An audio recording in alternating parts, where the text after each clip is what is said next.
We're going to move on to the last map then, right? Yeah, so the last map we're taking a look at is Urban. We're going to be playing Uplink on that. Nice. So you guys want to give us a quick introduction into Urban? So Urban's in Texas. Texas Ward 3 is basically, a very tight map, small map with a couple different elevations to it. So it's kind of tiered approach to it. You're also going to find some 3-story buildings that have counter gameplay between both of them. So across the way from Tasty Pump, you're going to see a construction area. And those are going to counter each other when you get up in there. You're going to have some cover. You're going to be able to fire back and forth between the two. And you're really going to be able to use the elevations going on between these lanes to really utilize your boost mechanics. So Call of Duty really has some good names for like restaurants and convenience stores. Burger Town, Tasty Pump. Tasty Pump. Yep. Right Let's keep that going. This map, I love this map. I mean, this one is fast, right? This is going to be a map you jump into, and combat engagements happen really quick. That married with the true verticality in the gameplay space and the perceived verticality with the surroundings really kind of gives it a unique feel to it. I think it's pretty cool. And an uplink in particular, as you're moving quickly between the satellite drone and the uplink area, you're going to find that this one, I think, is particularly well suited to that mode. Yeah, this looks fast-paced. Is this the smallest of the 4 maps? Yes, certainly it is. Okay.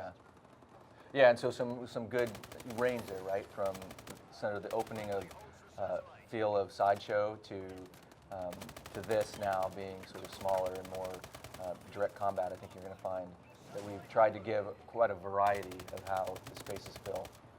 So this one, yeah, this is the smallest and I think probably the quickest engagement. Yeah, you're certainly going to want to keep your head on the swivel as you're going through these areas because you can move so quickly across the map that you can just flank everybody really quickly. That's why the objective modes do help this map quite a bit. Yeah, it's so. I feel like you'd never be safe. Yeah. So on a really small, tiny map like this, how does the whole working out how respawns work on a really tiny map where anyone can be anywhere at any moment? Well, we have a ton of tools and a ton of very bright people back at the studio, figuring out exactly how we do that in particular. So we don't have spawn trapping, so we don't have just sitting in a corner and dying over and over again. It's never fun. It's a lot of iteration. It's a lot of just you'll see a lot of more kind of cubby holes being built into maps and things like that, so we can have that extra space to spawn people where it's safe, where you can get out of that spawn and not die within the first 2 steps. And that's something that we take really serious. I mean, the franchise does, we do on Advanced Warfare. We get a lot of feedback about that too online about spawns. And so as Greg mentioned, we see hundreds of millions of points of data around bad spawns. And bad spawns are quantified as spawn to death time being too quick, right?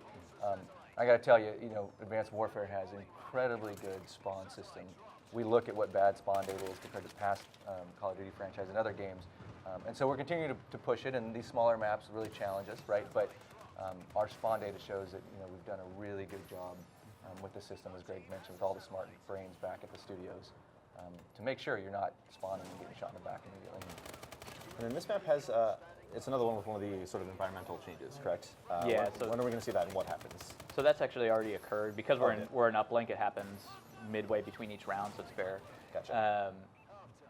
The area that he was just in, he was able to use a new avenue to get around, new ways to really flank individuals. There's some sliding doors or something that open up there's to some the sliding doors that open up and you're able to go into the ward, just basically huge interior of a building that you can get in there and really just use that to get around to the other side of the objectives. I like this map. I'm trying to think of the other. It's called Terrace, correct? It's not called Terrace. That's also a very vertical map, but I feel like it's easy to see from way up, almost all the way down. But on this one, it's tiered. There's 3 layers, but I feel like you're not kind of getting shot from above all the time. It's a symmetrical tiering as opposed to Terrace, which is which is basically going up a hill. It's a very quick map. A lot of fun. There's just many different ways to play it. This is the one for you, Alfredo. I think this is where I want to be at right here. I'm worried about shotguns on this map, though. I feel like they could be pretty brutal. Why don't you use the shotgun? Not my jam. Yeah, no, Shotties is a good choice for this map. Kill streak.